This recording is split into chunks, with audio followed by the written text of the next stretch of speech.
Right? You've, assembled more closely. If it happens again, knock on wood, then maybe we'll just get you to come down to the front. I'll tell you this now while you can hear me. And if it all happens, maybe we'll just get you to pack the front chairs and we'll keep going, barely miss a beat. It's fun to be here. I enjoyed being here last year, and it's good to be back for a bit longer this time and to see a whole bunch of old friends, and I don't mean old, friends, and to be here. What I'd really like to ask you about today is the question of God. I mean, the most basic question, I guess, in Christian thinking. Why do you think there is a God? Or if you're here and you don't believe in God, why don't you? Why don't people believe in God? Hopefully we're a small enough group that we can have a bit of an exchange on that. And then I want to just take you through a PowerPoint on that very question. So let's get the ball rolling. Why do you believe that there's a God? Design and creation. I thought that might be the first thing to come up. Yeah, that's good. Okay, we'll chat about that. We'll chat about design and creation.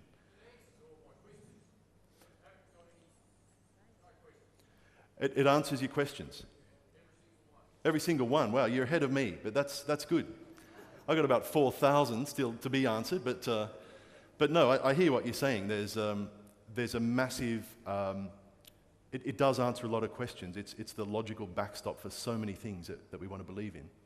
Yeah. What else?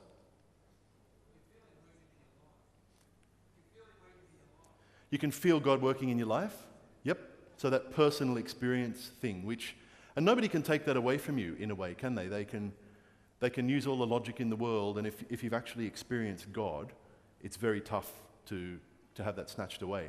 Yeah, thanks for that. We'll talk about that one as well, actually. Yeah, over the next 3 sessions, I'd just really like to go to this basic question. And the reason it interests me is, just while you're thinking about some more answers, a few. First of all, if we're meant to take the gospel to the world, a lot of the world don't even believe in some kind of God, let alone Jesus. So I think we could muscle up in that area of giving reasons for people who don't believe. Also, I think it's really important within the church. How many young Adventists have I met who say, I'm a Seventh-day agnostic now. I went off to university, and all the stuff I learned in primary school, Sabbath school, was good when I was a kid, but I've outgrown it, and it's kind of cute, but not really something I can take seriously anymore. So I think for ourselves, it's worth asking these questions. What else? What are some of the other reasons people do or don't believe?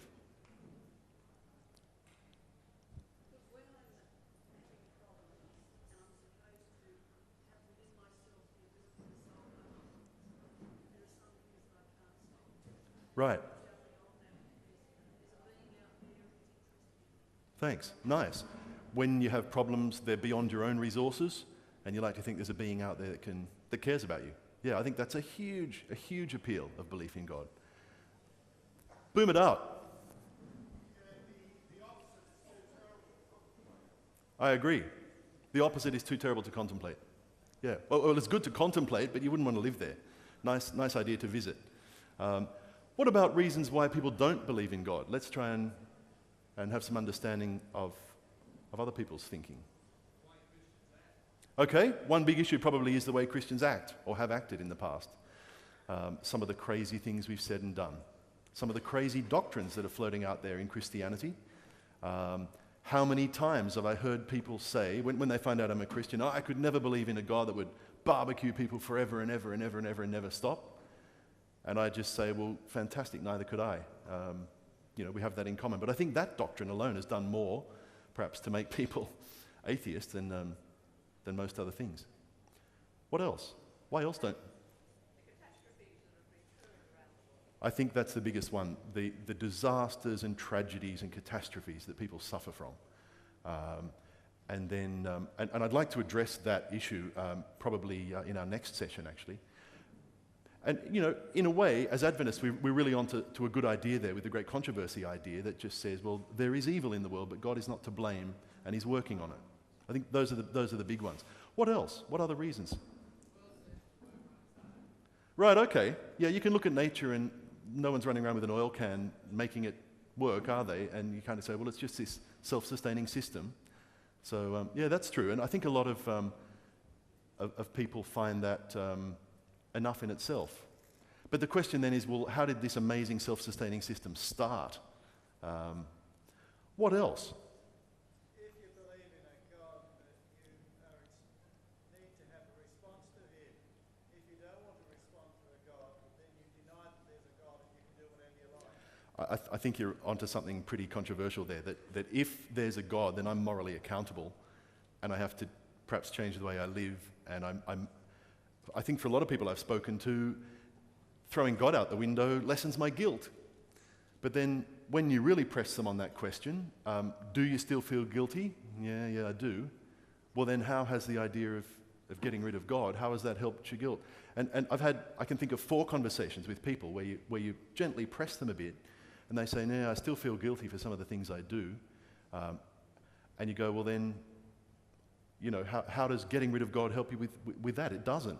I've got someone, when I do things I feel guilty about, and I do, because I'm a fallen human being, I've got someone I can go into and talk to about it. So the judge forgives me. And they can see the appeal in that idea. I think emotionally that's even better than pretending like there's no guilt. Because you don't just get guilt from God, do you? You get it from the look on someone else's face or your own conscience. And I think atheists some of them have amazing consciences. They know when they're doing right and wrong. They've just got no one to talk to about it. So yeah, I think that's a really helpful comment. Anything else? While you're thinking, we might just roll out the first PowerPoint if that's okay. Because, as you know, there's a whole big move on right now by some pretty prominent people to push the idea of atheism. And it's got quite a bit of traction around the world. And I'd just like to understand where they're coming from and respond as a Christian church. So if we can put the first slide up, if that's cool. It's up there. Oh, thank you. You're way ahead of me. Okay. So here we have. Do you know that face? Who's the guy? Richard Dawkins. He's got to be one of the brightest people on this planet. He writes beautifully. If you've read his early books, they're just beautifully done. Highly intelligent person. I'm not here to in any way suggest he's a dummy. Here he is at the launch of a campaign called There's Probably No God. Now stop worrying and enjoy your life. Him and a model, and they're launching this thing in London, the bus campaign. I know it's been in Victoria. I don't know if you've seen it. It's been all over Australia, actually, and got a bit of publicity a couple of years ago. And if you, it's in German. There you go. Our newest Australian can read that to us. Beautifully done. They were going to say, there's no God, but the Advertising Standards Council got onto them and said, you can't actually prove that claim. You can't prove there's no God, so you've got to say there's probably no God. And the German Advertising Standards Council actually made them give a whole lot more fine print. There is, probably with a probability approaching something like 0, no God. It's not exactly a snappy advertising line, is it? But they've made them do that. And it's all over the place. It's also been imitated. Next, please. Yep. There's probably no cod. Now stop complaining and eat your sardines. People have ripped it off. And even more so, you're not going to be famous. Now, stop starving yourself and put some clothes on. And perhaps my personal favorite, next please. There's probably no bus. So don't just stand here, start walking.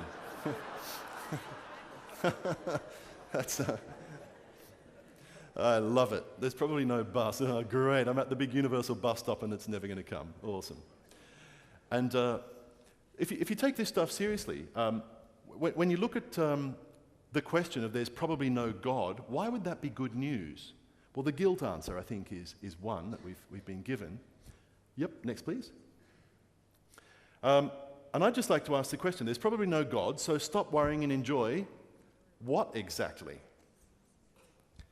Oh, you've got a clicker, even better. Stop me waving my hands around like a conductor here, that's great. So I should point it there. Sorry that your hearing aid just went off there. Okay, enjoy what exactly? I want to quote you from a well-known atheist of a generation and a bit ago, scientist and philosopher, brilliant guy, and he just punches out this honest answer as to what atheism really means. Okay, and here's what he says. The human situation is this. Each one of us dies. Thanks a lot. Have a nice day. He ceases to pulse or breathe or move or think. He decays and loses his identity. His mind or soul or spirit ends with the ending of his body because it is entirely dependent upon his body. So there's no afterlife at all. That's it. That's the first implication. That's a nasty one. It rips away, I think, a pretty basic hope in human beings.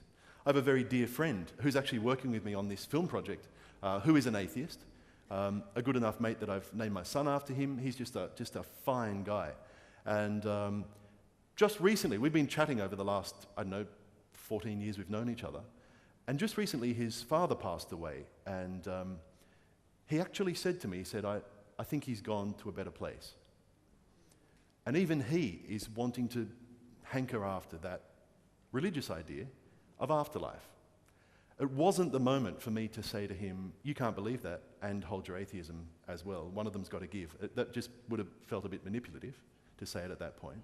But it will come up because either there is a way in which we're eternal, and God's the best bet on that one, or else there's not. And you get to this state of development, you have a whole lot of loving relationships, you develop yourself to your best, and then that's it, you're gone. I think almost every culture finds that idea insulting and ridiculous. And we've all, whether you want to talk about pyramids, or that lady in America who was buried in a brand new Corvette with donuts in the boot just in case, we all hanker after afterlife. It's like the wise man said, God somehow put eternity into our hearts. And I think that's a very human thing to want to live on. But moving on, he says, the human species too will die one day, like all species of life. One day there will be no more men. That may sound like feminist heaven, but it means women as well there. He's saying we are permanently insecure. We are permanently in danger of loss, damage, misery, and death. I want you to just feel what that would be like. Imagine if you actually thought that. When I read this stuff, I feel a bit like I felt as a teenager when I used to go to the snow and we'd sit outside in this jacuzzi thing, really warm and bubbly, and everyone would be chatting, and then someone would say, let's get out and roll in the snow. I'd be like, okay, and we'd jump out and dive in the snow, freezing, jump back into the thing and go, oh, that's good. See if you can do it longer next time, this kind of stuff. When I read this stuff, I'm in the snow, and it's just this really cold kind of sensation. Fun for 5 minutes, wouldn't want to be there permanently. That doesn't prove it's not true, by the way, but I just think it somehow doesn't match the human software, and that ought to tell us something. Then he says this, there is no God to make up for the limitations of our power, to rescue us whenever the forces affecting us get beyond our control, or to provide us hereafter with an incorruptible haven of absolute security. We have no superhuman Father who is perfectly competent and benevolent, as we perhaps once supposed our actual Father to be. So there's no big dad in the sky, just grow up and deal with it. What attitude ought we to take up? It would be senseless to be rebellious, since there's no God to rebel against. It would be wrong to let disappointment or terror or apathy or folly overcome us. It would be wrong to be sad or sarcastic or cynical or indignant. I actually disagree with him. I think that would be a very sensible response. And when he says it would be wrong, what does he base that on? How do you get a sense of wrong? We'll talk about that later as well. Cheerfulness, though, he says, is part of courage, and courage is an essential part of the right attitude. Let us not tell ourselves some comforting tale of a Father in heaven because we're afraid to be alone, but bravely and cheerfully face what is to be the truth. I admire his courage, but if you take this seriously, I don't know why you'd get up in the morning. I don't know why you wouldn't jam a needle into your arm, or jump in front of a train, or just jam as much pleasure as you could into the next few days, and then, as soon as that was over, end it. I don't know how you'd live this philosophy. Some of you will have read the Indian philosopher Ravi Zacharias. He's a Christian. And he talks about thinking about things on 3 levels. He says, let's think about the philosophy, and let's argue that at an intellectual level. Okay, great. But then, let's look at how it works in a story. Let's look at how it works in a great film or a novel and see how this idea plays out. And then let's talk about it at a 3rd level, the kitchen table level. And by that he means, how do you live this stuff? How would you live it? How would you do it? If that's all true, what do you say to your children? Do you know, when you're... And my friend faced this. He invited me along to the atheist dedication ceremony of his beautiful daughter who's a similar age to mine. He'd come to my daughter's one where we talked about this parent, even way better than me, up there, who loves her more than even I do. That's almost unthinkable, but he does. And all this stuff. Then I went along to his, and I'm not trying to be, smug here or something, but all he said was, he had me, his token Christian mate, pray for her. He had another friend who's very new age pray for his little girl, and she prayed to, I think I counted about 30 different gods, including some from biblical times, Ishtar and every other feminine god. I think Ashtaroth got a mention, and there's this whole big list of feminine goddesses that she prayed to. It was bizarre. And then the parents, who don't believe in any kind of God, get up and say, we love you and we wish you a happy life. But they can't say, we think you've been intended from the beginning of time. We commit you to the care of a superhuman father who, when we're old and doddery, will still be fresh and loving you forever. They just can't say that stuff. They just don't have that vocabulary somehow. And I was actually really saddened by that experience. I wish them all the very best, but it just felt so hollow in a sense. Maybe that's me being a smug Christian, but I just felt like there was nothing really to hand on.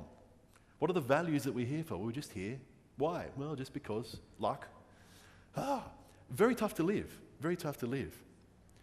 And he goes on, when the Titanic went down, people sang, "Nearer, my God, to thee. At present, we know of no other way to strengthen ourselves in our most testing and tragic times.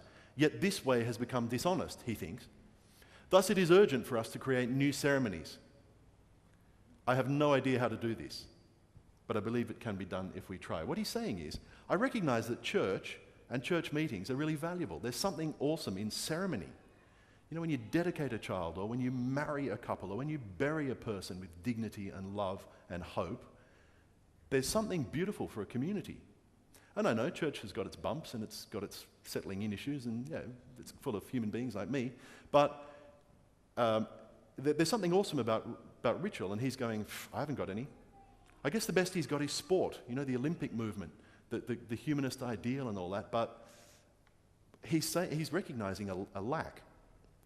And I just had to laugh, because after all of this honestly expressed, pretty depressing idea, look at the website. Look at the website it comes from. Positive atheism? Does that make you feel like getting up in the morning going, woohoo, let's go out and live and let's do our best and let's be all we can be? No, not for me. It's the most depressing thing I can think of. But there's no website called depressingatheism.org. Compare that to some of the most ancient words in the Bible by Job, whose name means the battler, the struggler. "I know that my Redeemer is alive, and that he will stand at last upon this dusty earth. And though worms will destroy my body, this body of mine," he can joke about that. "Yeah, I'm going to be worm food one day," whatever. "Yet in my body I will see God. I will see him myself. I will see God with my own eyes." The thought already moves me to my core. Can you hear him? He's jumping up and down on the spot and going, I'm going to meet this most interesting being in the universe. I'm going to know the ultimate brain and heart that ever existed. And he's excited about that. That's the big thing that sustains him when he feels very mortal and very flaky and very human. He's got something invisible to cling on to. I think that's the biggest emotional appeal of believing in God. And I actually think even the most dedicated atheists want that as well. For example, I had to interview Peter Atkins, I think he's written 72 books now. He's a top Oxford chemist. He's a leading new atheist, very sharp guy. I've seen him on television rip people to shreds for their belief in God. Very sharp. And we're chatting afterwards over lunch, and just chatting to him after the interview, and I said, what if you were wrong? How would you feel if it was true? Can you see any appeal in the Christian idea of heaven? And he spun round and he said to me, what? If there was this loving parent who gave us an eternity of happiness and just loved us, he said, well, who wouldn't want that? And then he said, yeah, but I'd be intellectually embarrassed. I remember thinking, man, I'd rather be intellectually embarrassed and alive than right and dead. And so here's a guy at that level, still has this heart desire for the truth of the Christian story. And I think I can explain that, because I think a human being is more than just a brain. He's this brainiac guy, but he's more than just that. I think you go back to Peter. There's some interesting advice Peter gives the church, and I think it's of great relevance still, perhaps even more so. Because a human being is not just a brain. We're not just talking about ideas here. We're talking about something we try and live. And if you go to 1 Peter chapter 3 and verse 15,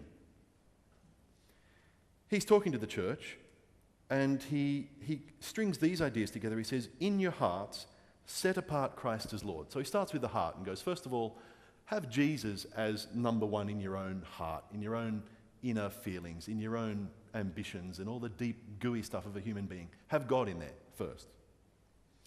Then he says, always be prepared to give an answer, or King James says a reason for the hope that you have. And the Greek word that he uses there means a reasoned case, means a logical presentation, an argument, not in an aggressive way, but a bunch of ideas that make sense. Apologia. It's where we get the rather unfortunate word apologetics from. Apologia means a reasoned defense. Why did you scratch my car? Well, it wasn't my fault. In actual fact, here's what happened. Da da da da da da da. Okay, I made that one up in case you worried. That's a reasoned defense. Always be prepared to give a reasoned defense to anyone who asks you to give the reason for the hope that you have. But do this with gentleness and respect, he says, keeping a clear conscience, so that those who speak maliciously against your good behavior in Christ might be ashamed of their slander. So what he's saying is it's not just enough to get up and do an argument and push a bunch of ideas. It's got to come from a likable person. And it's got to come from a person who feels it deeply. So it's coming out of a heart. Because what we are is not just a brain walking around. We're also a heart. We're also a relational human being. And it's not just enough to argue with a brain. You've got to talk to a person. Peter would no doubt have been aware that just a couple of 100 years before him, Aristotle came along and said, if you want to convince somebody of anything, you've got to have three things. You've got to have logos, logic. But you've also got to have pathos. You've got to recognize the fact that a person is emotional. And thirdly, you've got to have ethos, because that's to do with the character of a person and how much you like with them and how much you relate to them and how you belong. And I think we all have those three aspects to us. If you look at your own faith, which of those three was stronger in bringing you to faith in Christ?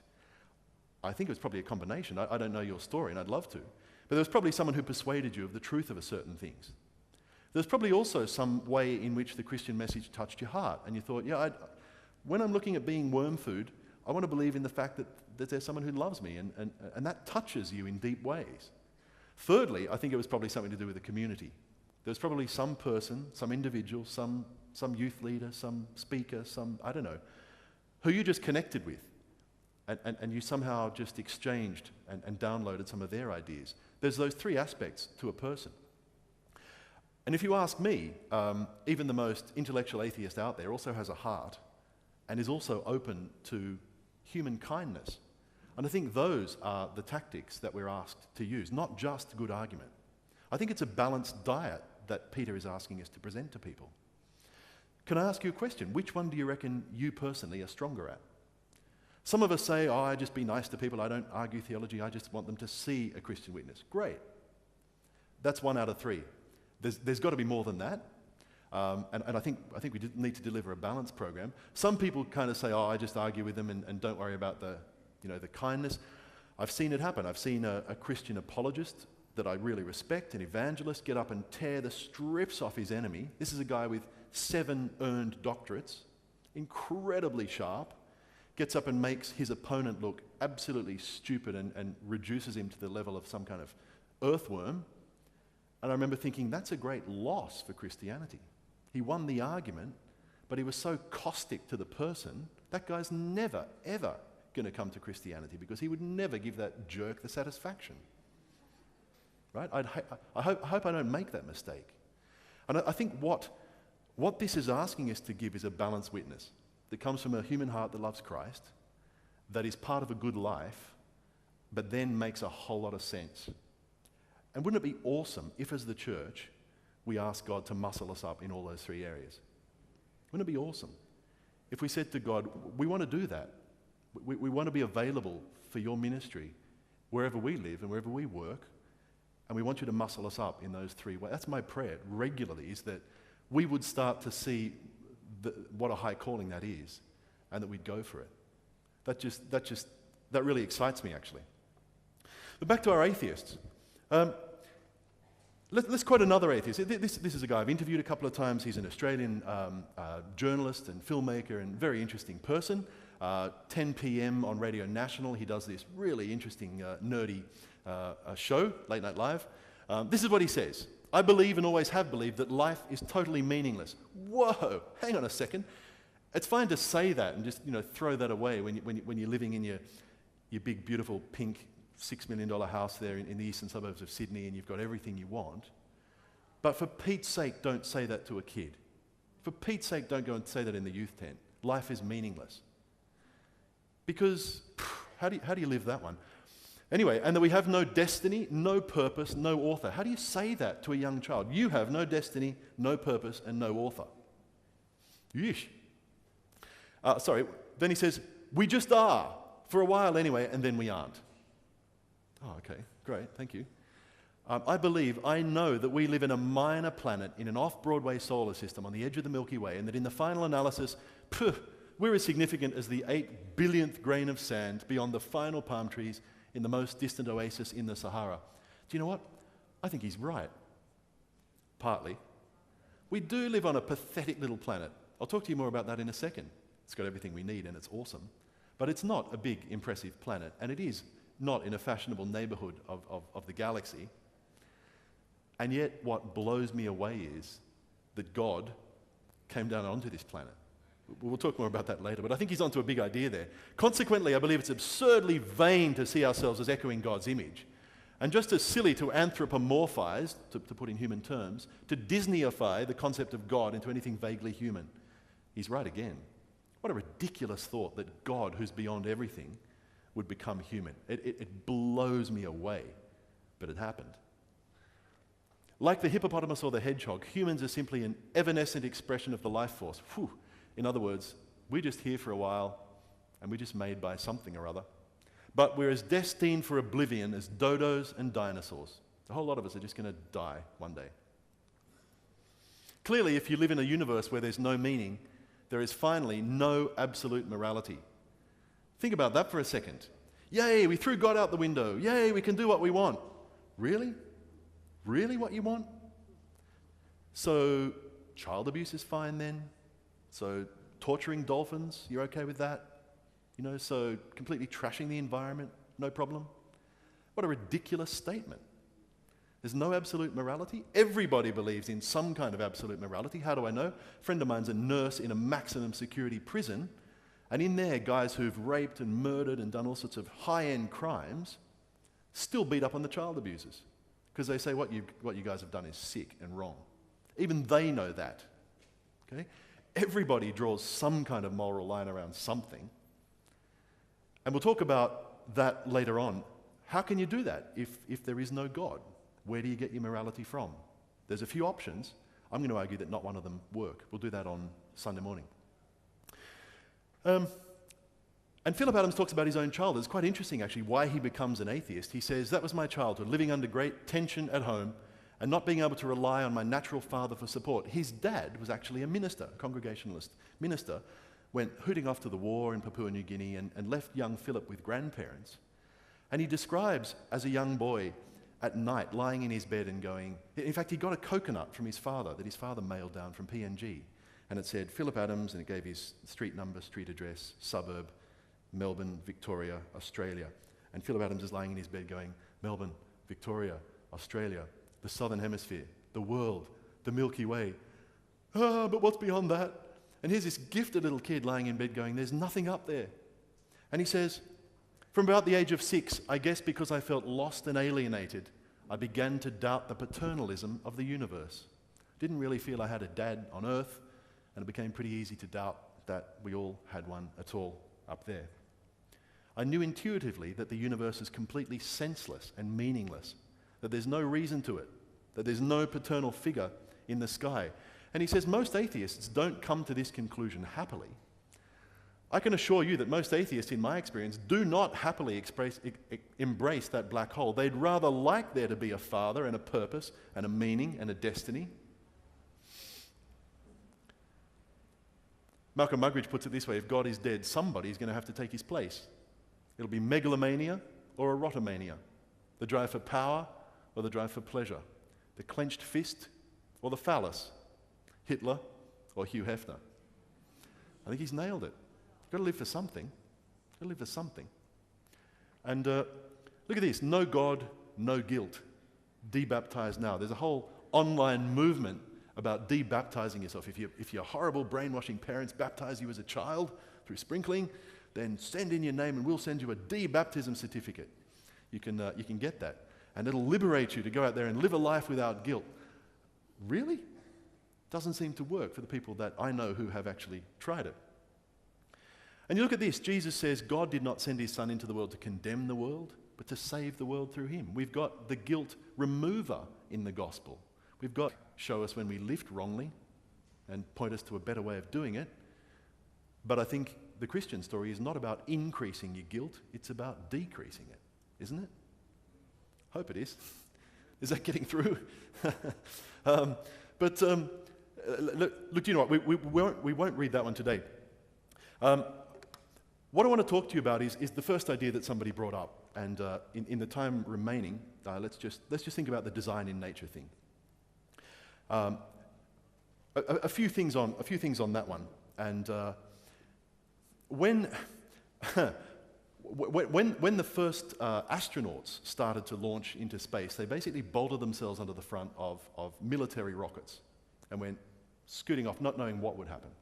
One of the first things they came across when they got up there was the idea of weightlessness. And they actually had to train themselves in how to handle being in a weightless environment. And they found, they got in these planes and flew in a parabola and found that at the top of the parabola you'd become weightless for something like 90 seconds. And you could practice what it was like eating peas and trying to drink out of a cup. Of course, the water all goes bubbling out the top and forms a perfect sphere and floats around in the cabin. And you've got a whole lot of things that they were trying to get used to. But the toughest one, they found that whenever they turned their heads, they would actually vomit copiously up there. And they're like, what's this about? They began to call the plane the vomit comet, because even these seasoned fighter pilots who are used to pulling a few Gs would find themselves technicolor yawning something fierce all around the cabin. And they're like, what's going on? And they went to the space medical people who were just learning their trade, and they said, what's this about? And the doctors said, well, you've got these things that are like rocks in your head. You'd have to bolt yourself onto the front of a military rocket. But you've got these little otoliths, which are connected by fine hairs and to fine nerves to a center in your brain, and they're to do with your balance. Inside the vestibule of your inner ear is this little tiny calcium rock. And when you're sitting here this morning, it's obviously pushing down on the bottom of the thing, and that's fitting with what your eyes are seeing, and your brain's going, that's fine, we're seated, we're vertical. When you lie down, it's pushing on the back of your head. I guess if you stand on your head, it's pushing down, but that fits with what your eye is seeing. And it's one of the systems your brain uses to balance you. But when you get into space, or a weightless environment, the otolith just does whatever it wants, and as soon as you turn your head fast, boom, boom, boom, boom, boom, it turns into a ping pong ball and just goes, do, do, do, do, do, do, and your brain goes, systems are disagreeing, what are we doing here? I better shut the organism down so it doesn't get damaged even worse, and so it nauseates you. And that's what was going on.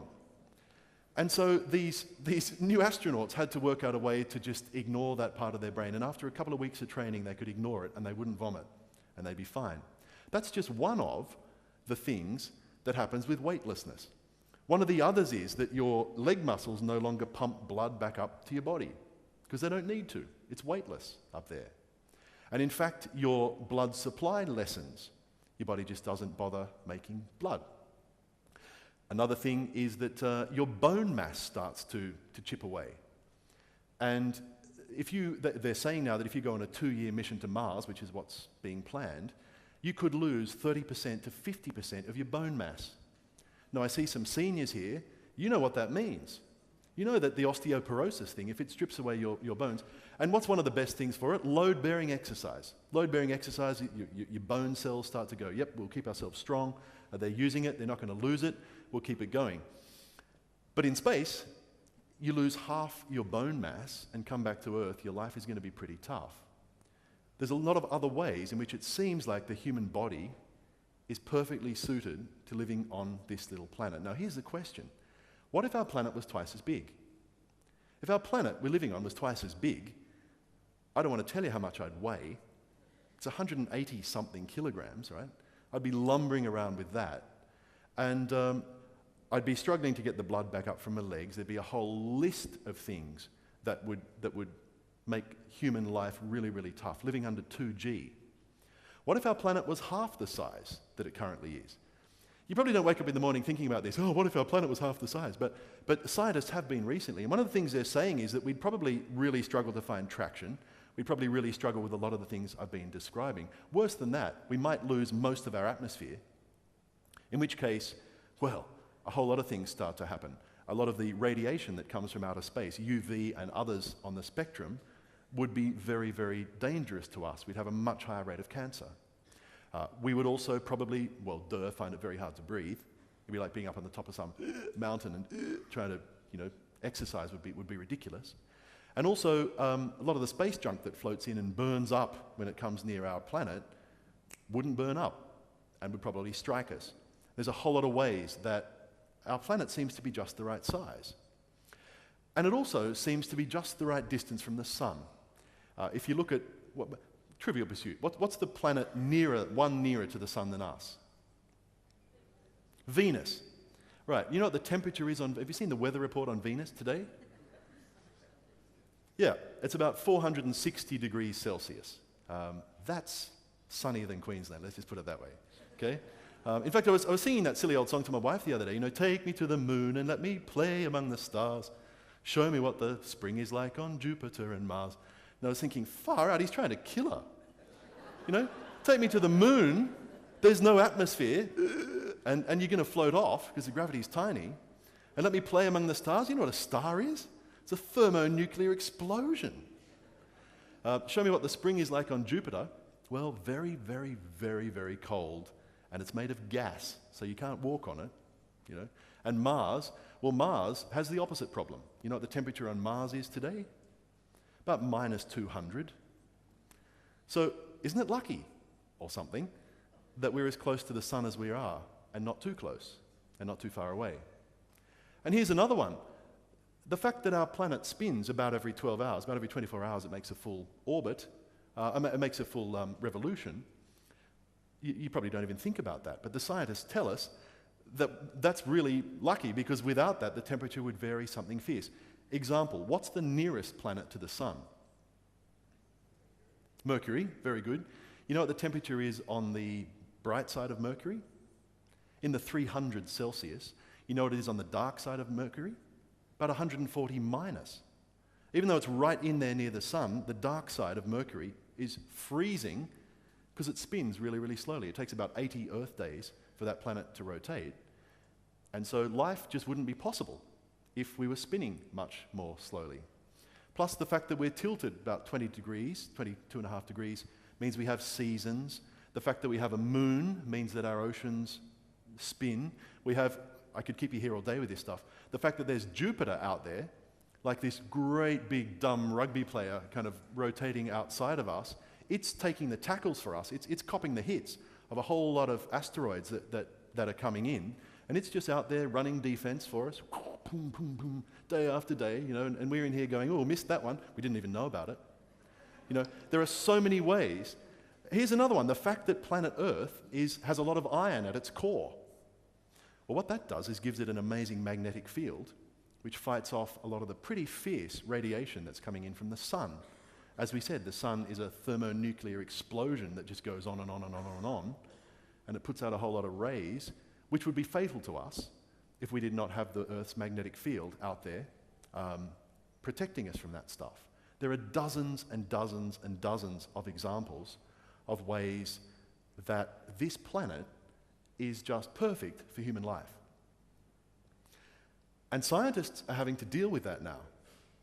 People like Paul Davies, brilliant astrophysicist and other things, has written a bunch of books on it.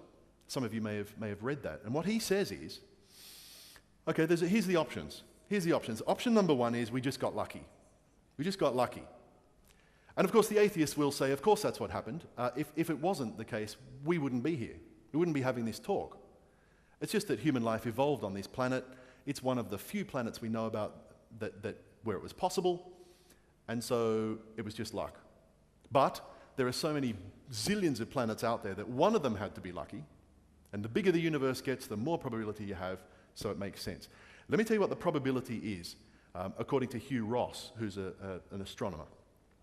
The probability of all of those factors happening by chance is 1 in the number of, this is ridiculous, the number of atoms in the known universe, times the number of atoms in the known universe, times the number of atoms in the known universe, times about 3/4 of the atoms in the known universe.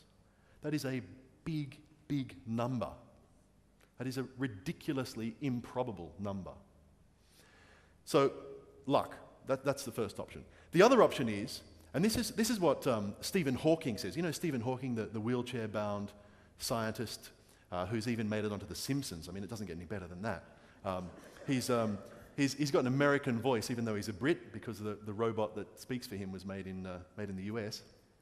Pity about that. But I'm kidding. But he has this incredible grasp of astrophysics. He's an absolute genius. His view is that there's some law underneath the universe that we don't know about yet, but the smartest people in the planet are working on it, including him, and one day we'll crack it. I just read his latest book, and he's arguing that's, I even understood some of it, and he's arguing that that's what it's going to be. We're going to find this law at the bottom of the universe. Great. I hope they find it. Because if they do, my next question is going to be, well, who wrote the law? Do you really expect that something that complex, that some of our brightest people took ages to work out, just happened by chance? Are we back to the chance argument again? Or does the law suggest a lawmaker? Third option, there's a few other crazy ones like multiple universes and that kind of jazz, which we can talk about. To me, that's the flimsiest of them all, because there's no evidence whatsoever of all these other supposed universes out there. I almost put that in the science fiction category, although some very serious people are onto it. Because the only other really, major contender is to suggest that there's somebody up there. Somebody up there very smart, very, very strong, and very caring. Because here we are, alive and enjoying life. You know which of those options I favour. And I don't think we need to hang our heads and say, oh, this is just my little private faith view, I hope that's okay. I think there's a lot of evidence, increasing evidence. The more we find out about the universe, the more we see evidence of this fine-tuning in so many ways that we hadn't seen before. And I think the evidence is stacking up in favour of there being a God. And that excites me. That excites me. Because the Bible certainly makes that claim. That's one of the things it says. Psalm 19, the heavens declare the glory of God, and the firmament shows the work of his hands. Day after day they pour out speech. Night after night they reveal knowledge. There is no language where their voice is not heard. You can speak Swahili, Cantonese, Croatian, whatever you like, and you can still see those stars putting out evidence of information, evidence of design. We know way more about the stars than David did when he wrote that.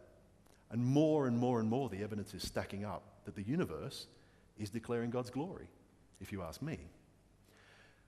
By the way, that psalm goes on to say there's something even better in terms of declaring God's glory, and that's his revelation through Scripture. And I love how at the end of that psalm, read it tonight, it's gold. At the end of that psalm, he kind of gets a conscience and he goes, whoa, who can understand his own errors? And he starts to talk to God and say, can you help me sort out my faults, and can you help me win the battle morally against the things I'm struggling with? Don't let evil win.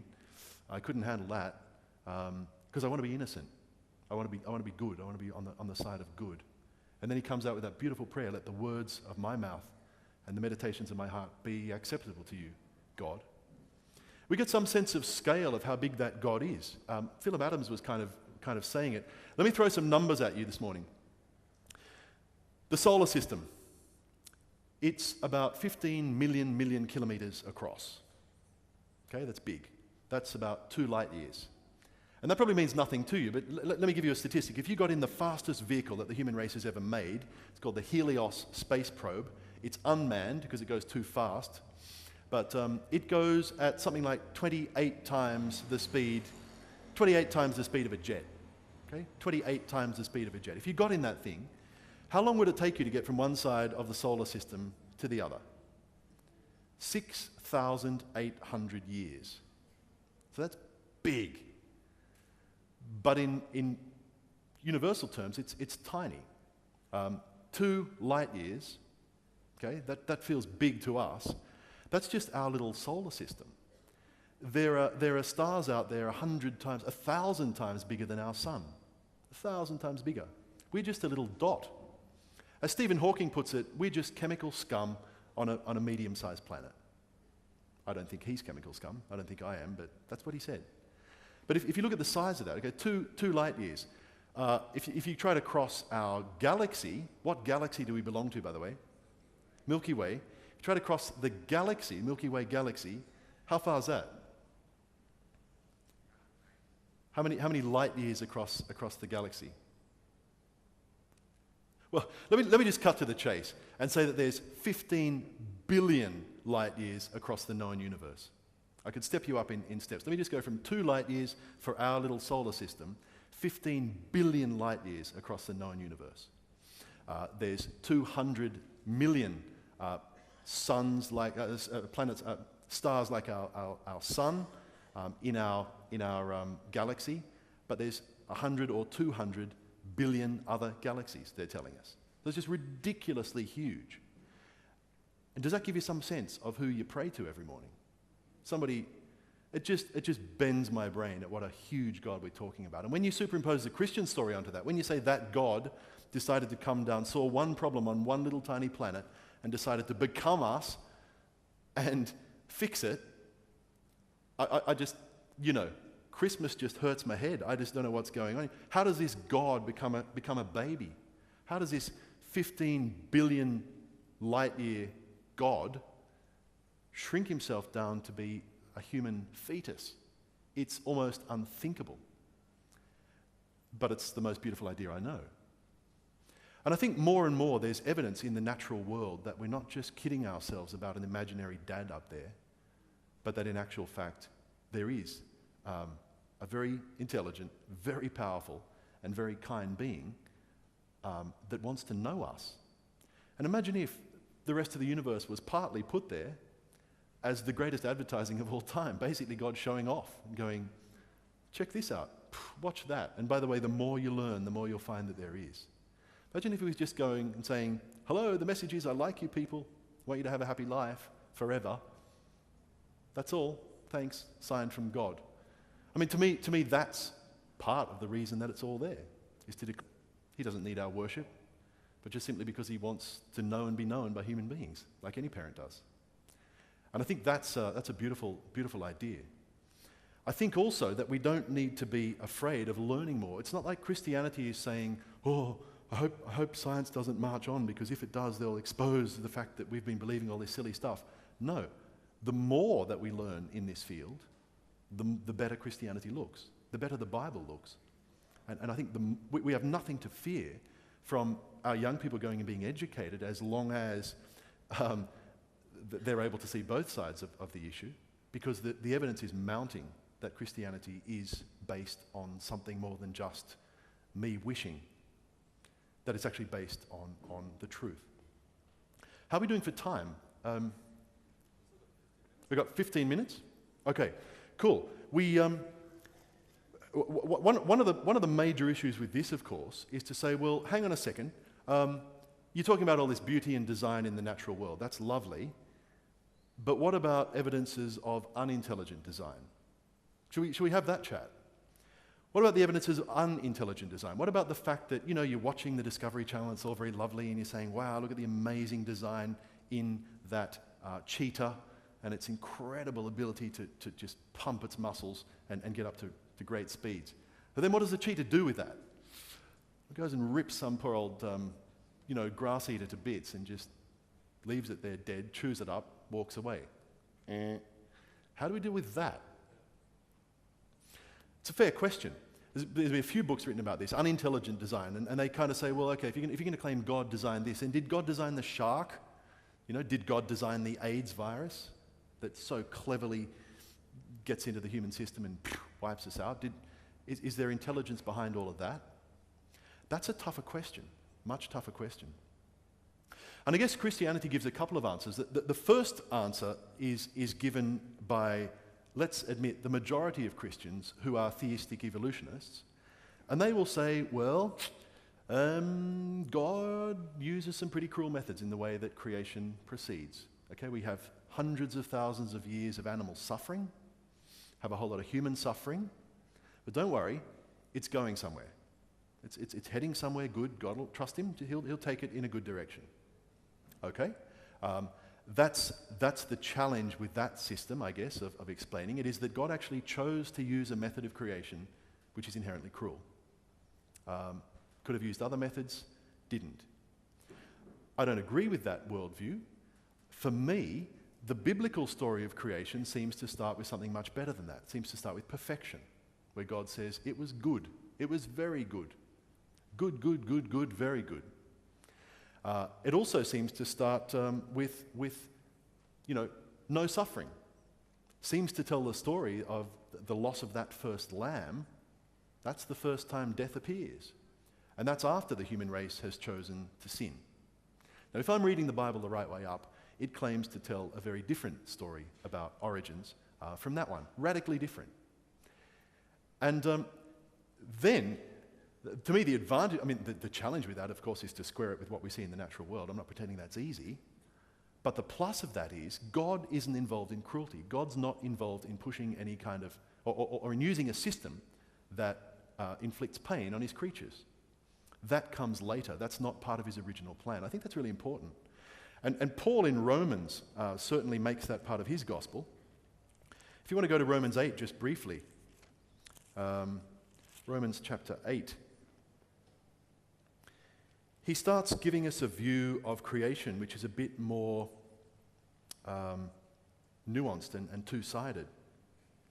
And he says in Romans 8:18, he's talking about suffering. He says, I consider that our present sufferings are not worth comparing to the glory that will be revealed in us. Okay, that's the great news of Christianity. If we're suffering now, and we just about all are in some small ways, then that's not even worth comparing to what's going to happen one day. And then he starts to explain that suffering.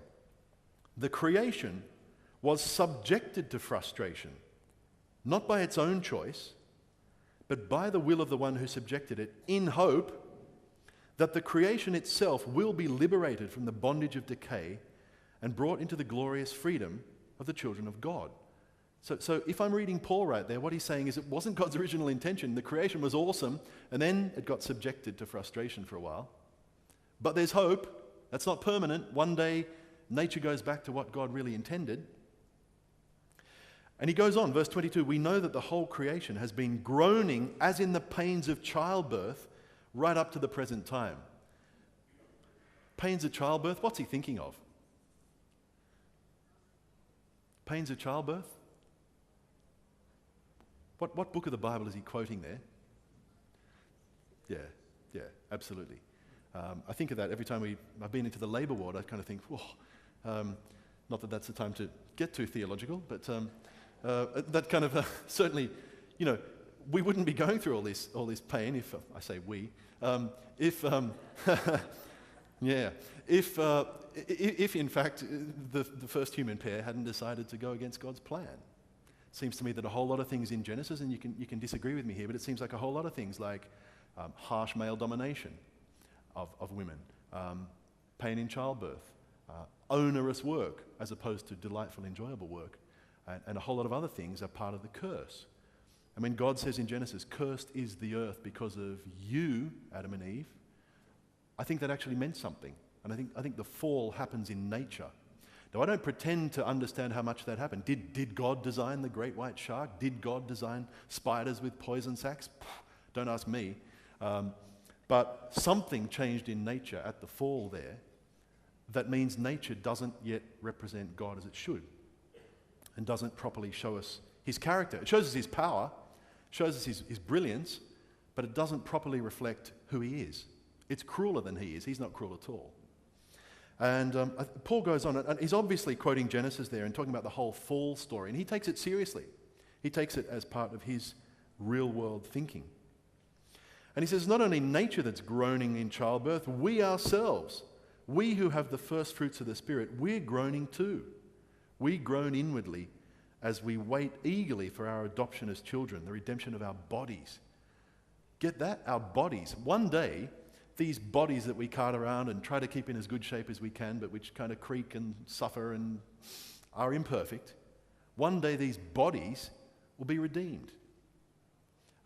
It's not just that God will kind of take our souls off to some floaty heaven without bodies. No, he'll redeem our body as well. In other words, the natural world, including the human body, is one day going to be very different from what it is right now. And he says it's in this hope that we're saved, and the Spirit helps our weaknesses and all this kind of stuff. And he goes, well, even in this, we're more than conquerors. That's how he finishes the idea. But he's pretty clear that nature is not perfect in revealing God. If you think about Psalm 19, it's saying the same thing. The heavens declare the glory of God, great.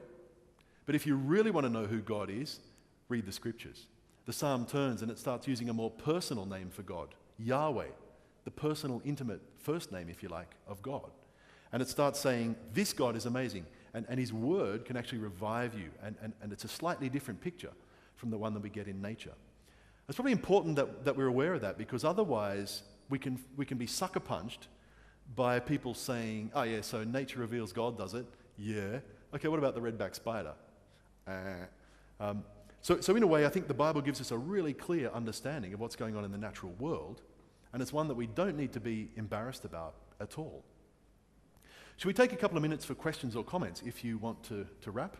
Otherwise, we'll wrap up and give you an early mark. And Mike's got a mic. That's very appropriate. Thank you. If anyone would like to, feel free to disagree with me, feel free to question, feel free to express your view. They're probably hungry, Mike. Yeah, probably hungry.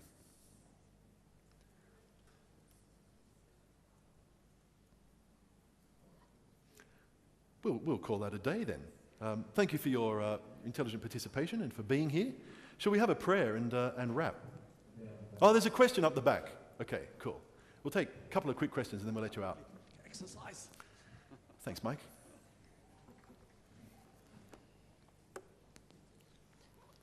Thank you very much for today, for dealing with atheist visions and the understandings. It's really, I think, very good. Thank you very much. Thank you. Oh, that was easy. Okay. Good, okay. I thought it was going to be a curly question. Great. Well, look, thanks for the encouragement. I appreciate it. Let's, there's one more. Your part about the body, this body goes to dust. God's going to give us a new one. He's not going to reform it. Say again, sorry, God's not going to reform this old one. He's going to give us a new one, complete new one. That's a fair comment. Depending which route you travel, I guess, to get there. If you go the underground route, yeah, it'll probably be new molecules. Yeah. But who knows what he does to those of us who are alive when he comes. Maybe change in the twinkling, all that kind of stuff. Yeah. But Paul talks about the resurrection body, doesn't he? And talks about it being glorious in comparison to what we've got now. I still think the human body is pretty glorious as it is. Imagine what it will be then. Yeah. Was there a hand? Did we miss someone? Oh, sure, please, go for it. Look, just talking to my mic. I just want to ask, what should we tell to people who say, no, I'm an atheist. I don't believe in God.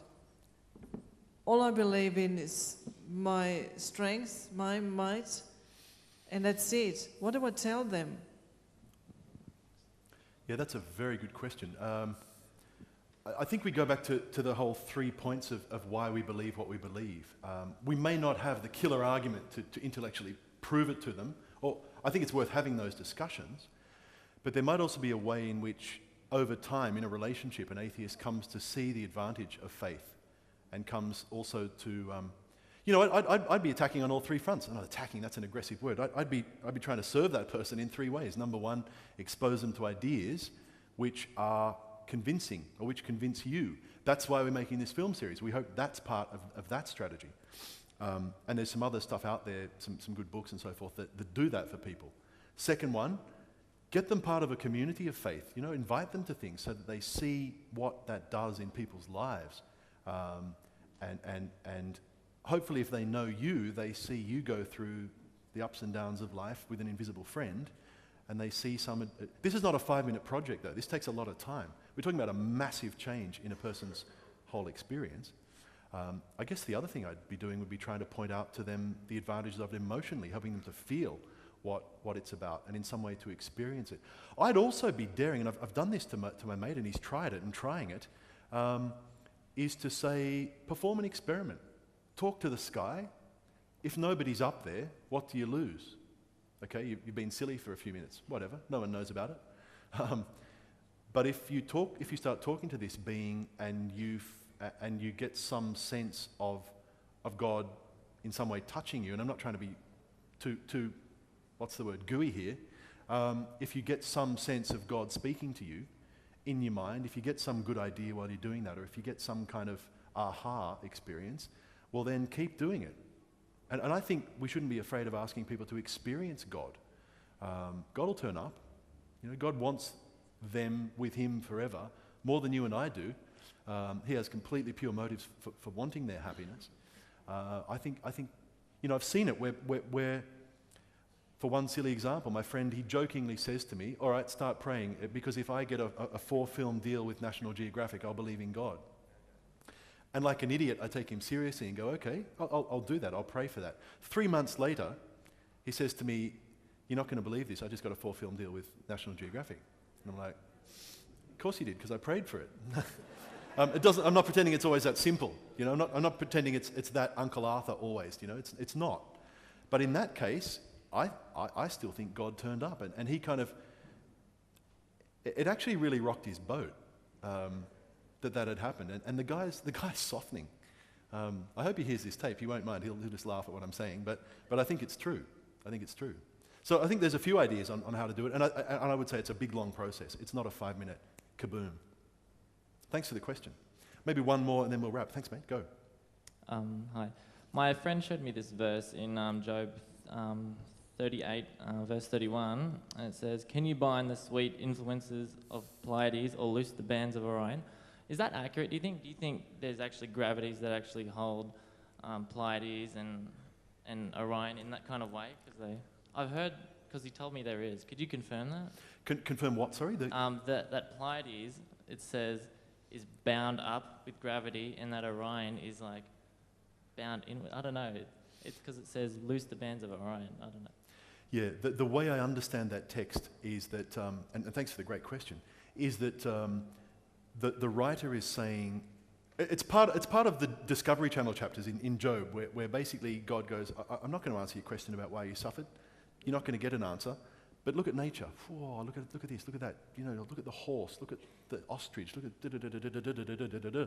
And at the end of this, massive long documentary, Job goes, okay, I'm a dummy, I don't get it, sorry for being a bit above myself, and he's back there.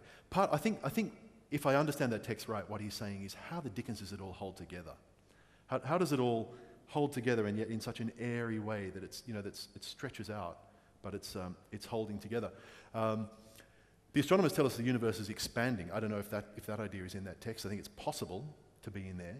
But when you think about the fact that these huge particles, these monstrous great big planets are held together by gravity, this simple force. Gravity, I thought I understood it when I read Newton. And he kind of says that gravity is about two different masses attracting each other. Me and the Earth, okay? It's a bit bigger than I am, but we both have a mass and we're attracting one another. Then along comes Einstein and goes, actually no, gravity is a distortion, a dip in the space-time continuum. Goes over my head, but in a way, maybe the writer there is going, how does all of this hang together? How do all these stars, and he hasn't got a telescope, he's just seeing with the naked eye. How does it all hang together and work in such a beautiful pattern, even though it's not touching, and yet it's so free to spread out and to move in seemingly independently, and yet it's... gravity, don't start me on that whole thing, because, Jupiter is sitting out there like the big dumb footballer that it is, but if it was much bigger, its gravity would pull us out of orbit and spin us off into the cold parts of the solar system where we'd probably freeze, and yet it's just too small for that to happen. And gravity also binds, it's one of the four main planetary systems and galaxies together. It's also galaxies interacting with each other, but zoom down to the smallest level, gravity's holding your quarks and your gluons and your bosons together. These little tiny subatomic particles are being held by it. And again, this one number, this one constant holds all of that. It blows my brains. And I think perhaps Job is getting at that in what he writes. Getting it, how does it all hang together? But yeah, thanks for an awesome question. Thank you for your company and your participation today. Shall we pray? God, a massive thank you that we know you, or that we're coming to, because it could have been otherwise. We could have been without hope, without God in the world. We could have been just living for what we can see, and instead, you're calling us to eternal pleasure at your right hand, the side of your favour. I just want to thank you that when the human race that you so carefully created made a big dumb choice, you stepped in and took the consequences. Thank you for the times that you've done that in our own lives as well, and for your willingness to do that again and again for us as individuals.